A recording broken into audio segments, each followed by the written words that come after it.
दरभंगा नगर निगम सहित पूरे बिहार में जितने नगर निगम है उसमें कुछ महीनों के बाद चुनाव होना है।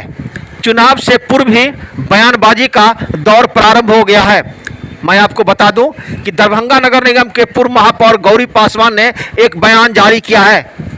ये दरभंगा नगर निगम के वार्ड नंबर 16 के निवासी हैं। दरभंगा नगर निगम में ये 2 बार महापौर रह चुके हैं। इन्होंने एक बयान जारी कर वर्तमान में जो पूर्व पार्षद हैं प्रहार किया है। इन्होंने नाम तो नहीं लिया, लेकिन इनके कार्यकाल में अभी वो क्या कार्य कर रहे हैं, उनकी क्या कार्य योजना थी, वार्ड का क्या विकास हुआ, घोटाले में उनको पद से पदमुक्त किया गया, सभी बातों को इन्होंने खुलकर मीडिया को बताया। मीडिया ने जब इनसे बार बार पूछा कि किसके बारे में आप कह रहे हैं, तो इन्होंने कहा पब्लिक है, सब जानती है। मीडिया ने कई बार पूछा कि आखिर जब इतनी बात आप कह रहे हैं तो नाम क्यों नहीं बता रहे हैं, तो इन्होंने नाम तो नहीं बताया, लेकिन इशारों में ये वर्तमान में जो पूर्व पार्षद हैं उनके बारे में पूरा काला चिट्ठा खोल दिया और उनके कार्यशैली पर भी गंभीर आरोप लगाए। इन्होंने क्या कहा आप सुने। दरभंगा दर्शन न्यूज से मनोज झा की एक और ये दरभंगा नगर निगम के संवैधानिक पद होता है, उस पद को बखूबी संचालन करने के लिए मुझे मौका मिला, तो निश्चित रूप से यहाँ के सभी सम्मानित मतदाताओं का संदेश जाता है। और मेरे कार्यकाल में लगातार शहर में दिख रहा था कि शहर के सभी वार्डों में लगातार विकास का काम हो रहा है, लेकिन इस 5 साल में जो दुर्दशा हुई है दरभंगा नगर निगम के, जो पूरे बिहार शर्मसार हुआ है, बिहार के साथ साथ यह देश की पहला घटना है।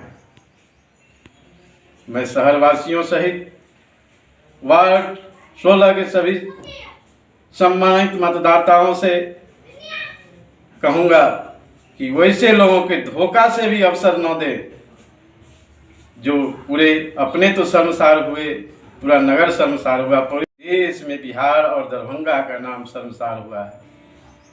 ऐसे लोग आज यदि वार्ड के अंदर किसी तरह का विकासात्मक कार्य हो रहा है, वहां खड़ा होते हैं तो निश्चित रूप से वहां भी घोटाले का बू आता है। इन्हें तो शर्म होना चाहिए कि शौचालय जैसा घोटाला करके बर्खास्त हुए हैं। आज के समय में न वर्तमान रहे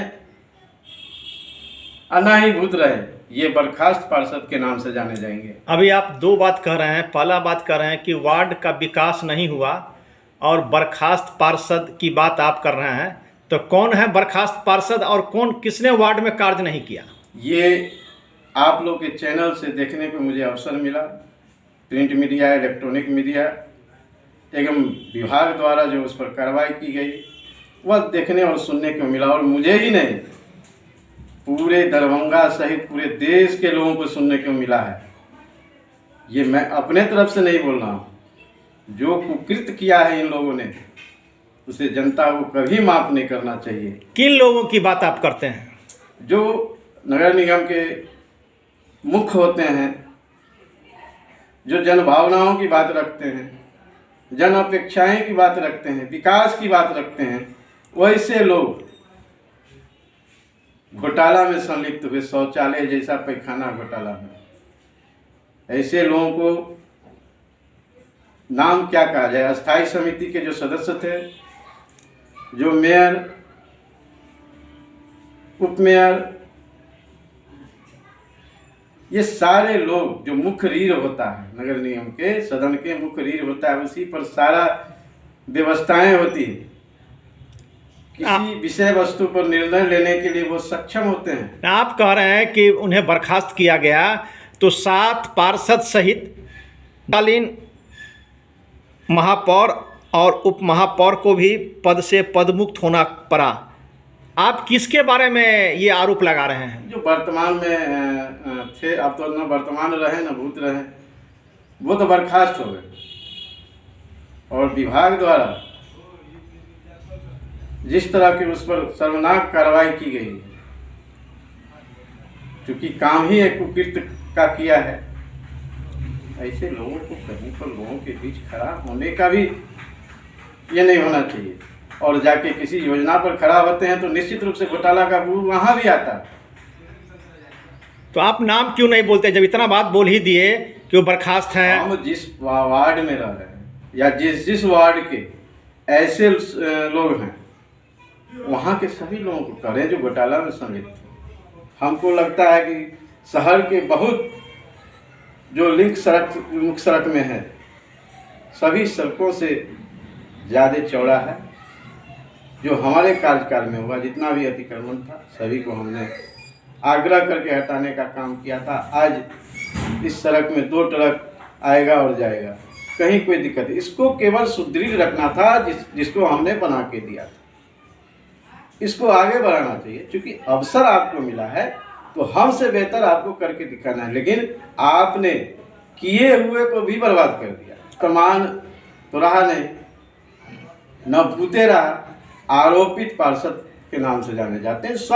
पूरा शहर देख रहा है, जान रहा है, सुन रहा है, देखा है। नाम बोलने में क्यों आप हिचकिचा रहे हैं? जिसको अवसर मिला वार्ड 16 का संचालन करने का नाम सर्वविदित है।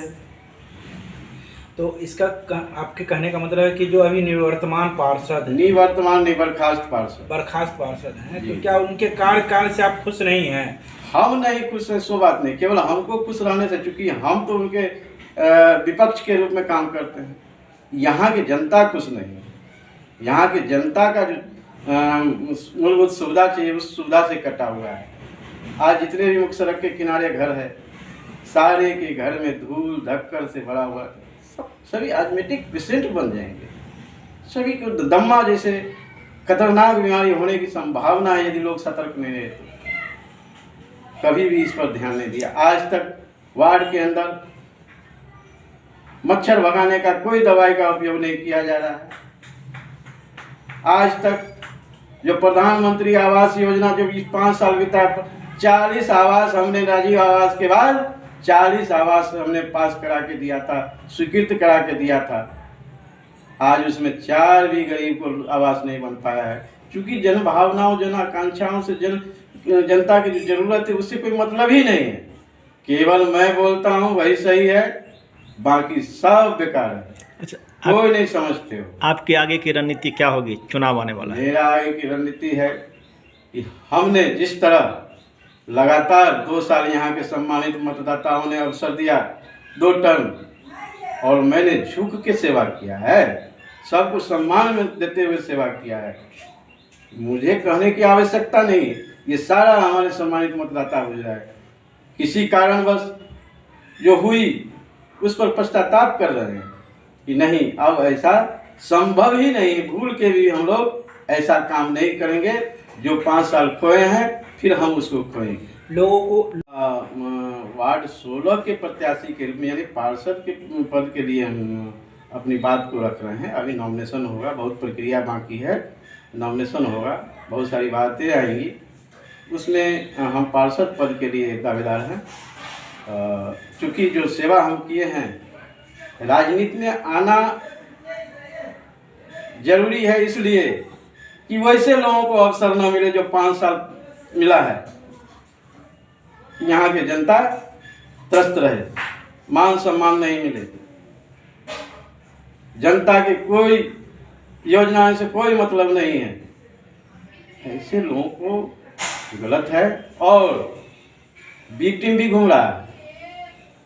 सभी बुद्धिजीवी वर्ग के लोग निवास करते हैं और जो भी व्यक्ति कम पढ़े लिखे हुए लोग हैं तो निश्चित रूप से बुद्धिजीवियों का संस्कार उसमें निहित है, वो भी जानते हैं कि कौन क्या है। तो माने आप कह रहे हैं कि हम इसी मुद्दा को लेकर जनता के बीच में जाएंगे? निश्चित रूप से जाएंगे, वो जनता देख रही है, जनता देखी है। क्या समय आने पर नाम बताएंगे आप? निश्चित रूप से एक एक व्यक्ति का नाम बताऊंगा। कुछ लोग तो ऐसे हैं जो सामाजिक धरोहर को भी 25 साल से अपहरण करके अपने अंदर रखे हुआ है। नाम समय आते ही सबका नाम बताऊंगा। जिस पर आम लोगों का अधिकार है उसको व्यक्ति अपने हित का उपयोग कर रहा है। वहाँ की जो व्यवस्थाएं हैं, पहले के समय में समाज के सभी वर्गों के मेलजोल से यह व्यवस्था को खड़ा किया था जो बहुत मजबूत हुआ, आज वह धरातल में चले जा रहा है।